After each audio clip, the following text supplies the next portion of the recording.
Hey guys, welcome back to another weekly update using Carbon Diet Coach.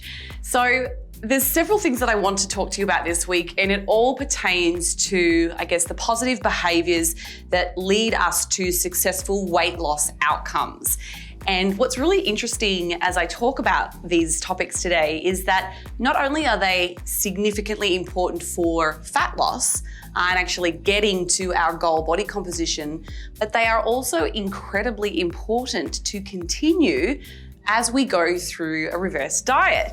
So there are several points that I'm going to read out to you today, and I'm laughing in my head as I say this because I think I failed terribly at just about all of these this week. And it kind of lends itself to why I know my weight has gone up over the last probably 7 to 14 days, if I'm being truly honest with myself. I want to first just point out like what's happened for me this past week, give you a little bit of insight into some of my fun dietary choices, then we'll relay that back to some of these behaviors. Okay, so let's go and take a quick look at my calorie intake for this week. So we're going to go into the me section, scroll across and take a look from Monday through to Sunday. So based on what I tracked, and when I say what I tracked, I'm pretty confident I missed at least 5 tablespoons of peanut butter across the course of the week because I bought these 2 new boxes and they come in giant tubs. I'm like, oh, I'll just crack one open, I'll give it a taste, see if I like this brand better. So of course, like mindlessly just snacked on peanut butter for the whole week. So like I said, probably a tablespoon every day isn't here.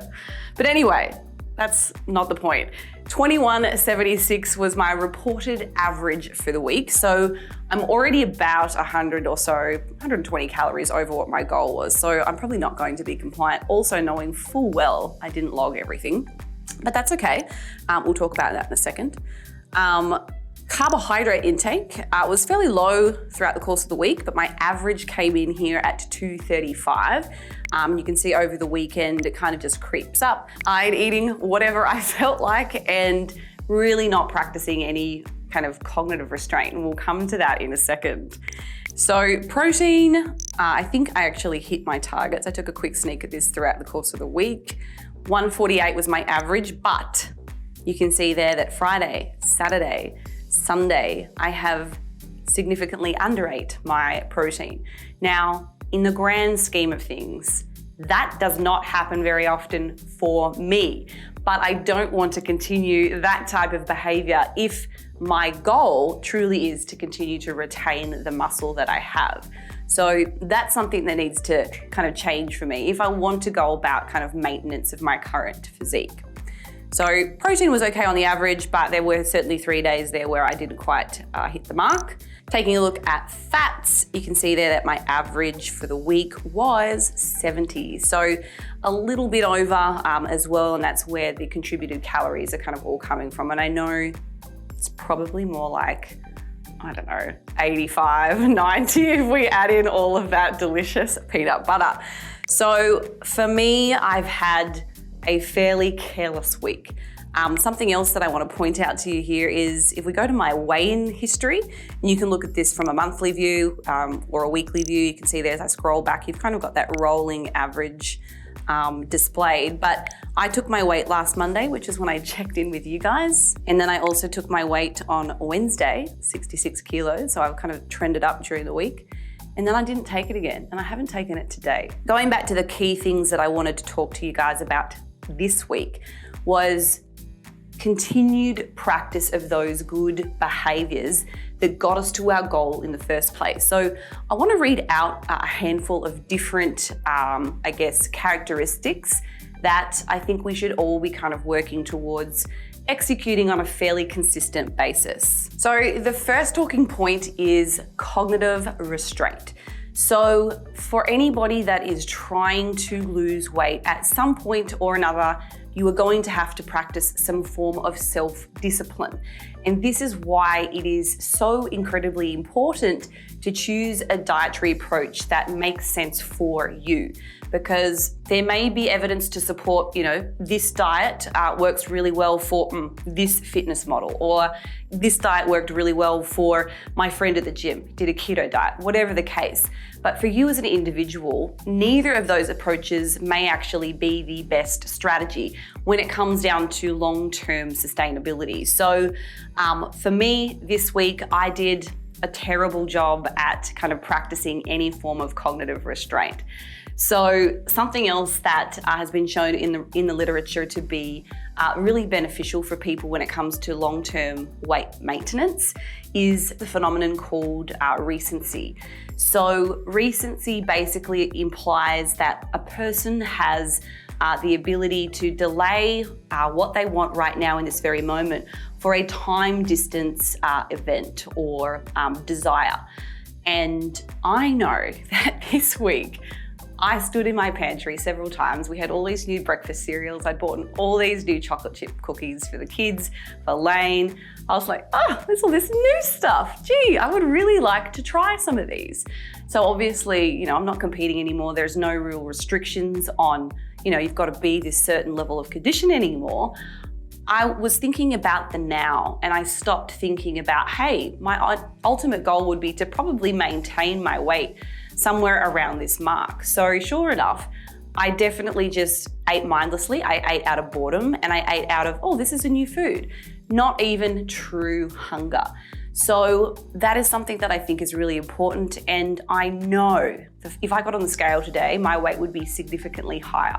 It's probably somewhere in the 66s. So when I go and do my check-in today, I'm going to make an attempt at what I think my weight might be based on how much I know my calories have been exceeded this week. So the second thing is self-monitoring. So what didn't I do very well this week? I didn't monitor my weight. I didn't take measurements. I didn't take any photos. I rarely capture any kind of selfies of what my body actually looks like to stay accountable. But that self-monitoring is something else that a lot of people have reported who have been able to successfully maintain their lost weight, report that they do. And I didn't do that this week. So part of my decision not to step on the scale was on Wednesday, our family all went out for dinner, and then we went and got dessert at it's called Cookie Crumble. So they have these giant cookies that have like all the good things.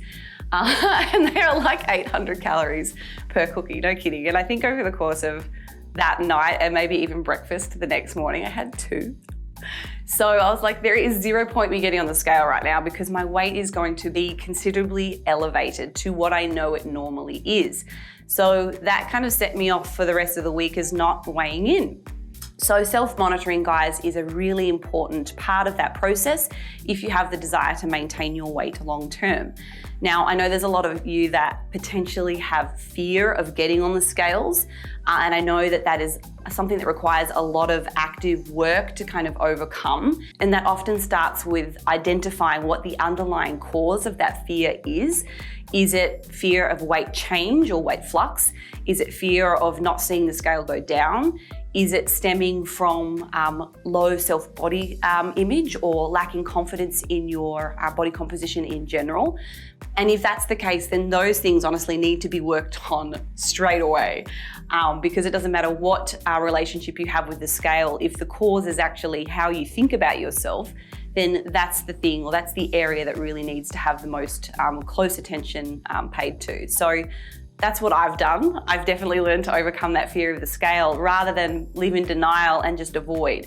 And we know that avoidance coping, whilst it can solve temporarily the feeling that we have of anxiety or stress, or however that, stepping on the scale makes us feel, inevitably that can just snowball and create more stresses down the track if we don't address the problem right now in that very moment. So that also takes a lot of work, a lot of practice, a lot of therapy, and there's also a lot of free tools online and resources that you can kind of do some self-development and work through that process. So I encourage you to do that. The next, I guess, most common reported thing with people that are successful in their weight loss maintenance is exercise. Now, I have no troubles committing to that.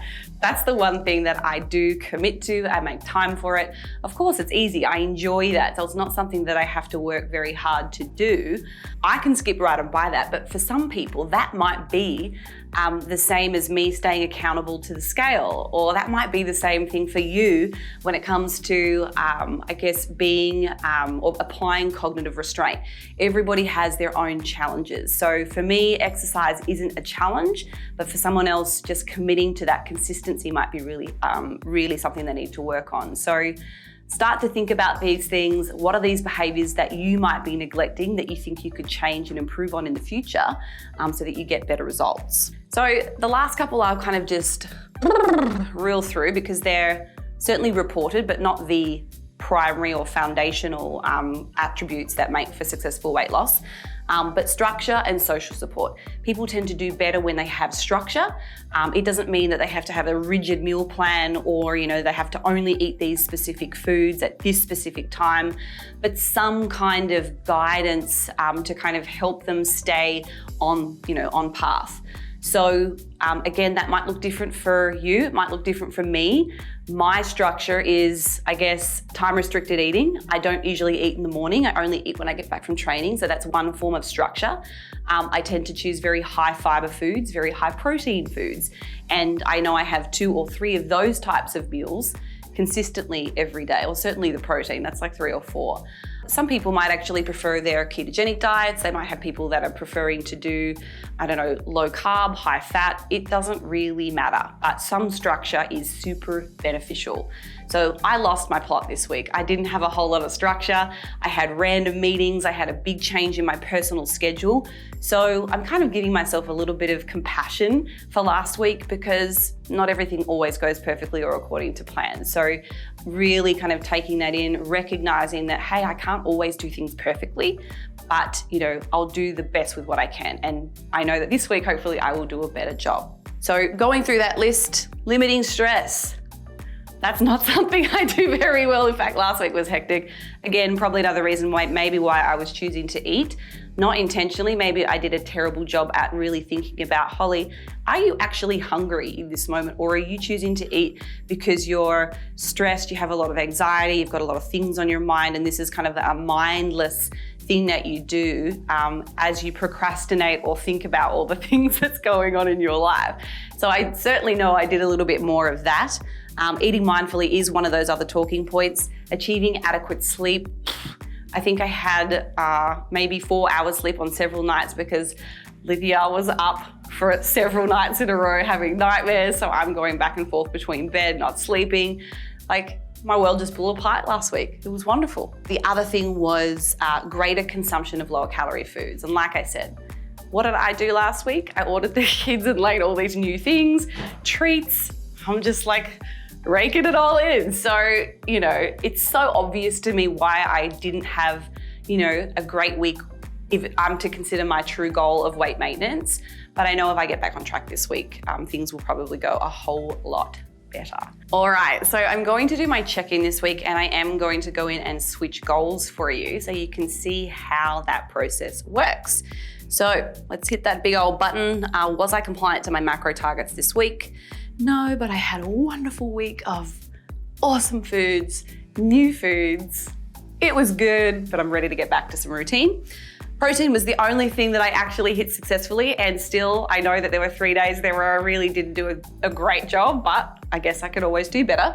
And then my carbs and fats are obviously well outside that range. So that's a big old no. So I'll plug that in, put my weight in. 66 was the last time that I had a weigh-in, and I expect I'm probably a little heavier because I know that I overate my macros for most of the days. So we'll pop that in as just an example.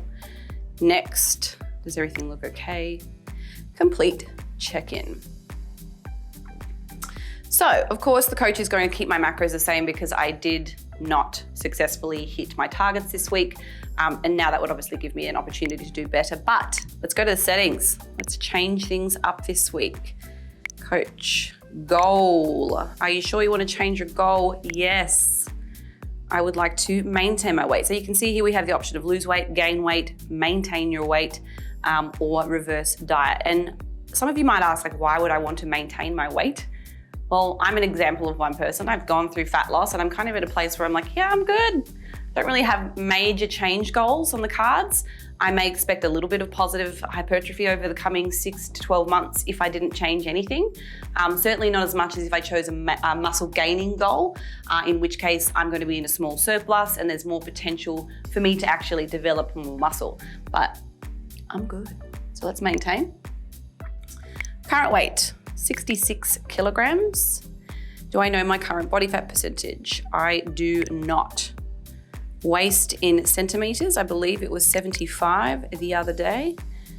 Next, how would you like to calculate your new targets? Using your current metabolism will give you more accurate macro targets if you've been checking in consistently, which I have. But if you're coming off a long break, estimated maintenance may not be as accurate anymore, and calculating new is recommended. So I'm going to calculate new. Rate your metabolism, slow, normal, or fast. I'm going to say it's probably pretty normal at the moment. My lifestyle is incredibly sedentary, but it gives you a nice description here of what each of those goals or activity levels looks like. So you can pick one based upon your personal occupation, because I know there's plenty of you out there, clients I work with that are very active, and I'm very jealous because they can eat more. Okay, sedentary. Describe your exercise. So we've got no exercise, light, moderate, hard, or extreme. I would say that I'm probably moderate. And the only reason I say that is I train 4 days a week, but it's about 2 hours, but I've also still got 3 days of the week where I don't really do a whole lot of anything. I kind of just sit or stand at my desk. So we'll put moderate. Does everything look okay? Create new goal. Doing some macro calculations. Cool. So, based on a balanced diet, the coach has given me a target of 18-20. So again, I'm going to go in and adjust my protein first and foremost so that I've got it set at an amount that is realistic for me. Now, I know last week was a little bit of an exception, but that looks good. 146 is fine. And then for carbohydrates and fats, that ratio also looks fine. And in fact, I change them around pretty interchangeably anyway. So I'm going to save that. So this is obviously using it's as if the coach has no data. So I chose to calculate it as new. I could have used the option to use it based on my history. But I know that my actual app is being used for testing, and there's a bunch of random stuff in there at the moment, and I could see that what it was predicting my maintenance calories was at like 4,000, and I know that that's not accurate because mine is the test dummy. So anyway, that's neither here nor there, but you may very well choose to use your previous data if you have been checking in consistently every week. So this is a little bit lower than what I have been targeting, but keep in mind, I'm also happy with this amount because I know that my activity levels are going to be going down. I'm actually taking out altogether my high intensity interval training as of this week. So I was doing 30 minutes on the stair mill up until this point, and that was contributing to about 500 calories or so of energy expenditure. And I'm not prepared to do that anymore. So the fact that my maintenance calories are a little bit lower, that doesn't upset me a huge amount. But if I end up losing too much weight on these calories within that first week, the coach is going to start adding calories back in to make sure that my weight is stable right here where I am. That's this week. New targets. We've got a lot coming up in the coming weeks. But I'm not going to go into that now because I know we've been talking for a long time, but hopefully those, behavioral characteristics were informative with you. I encourage you to reflect on all of those. What are you doing, and are you doing it to the best of your ability? If you say your goals are what your goals are, and I know if I'm to be honest with myself, I didn't do a great job this week, but that's okay. We'll get back on track in the coming weeks and things will move back to where they need to be. So until then, I will see you next week.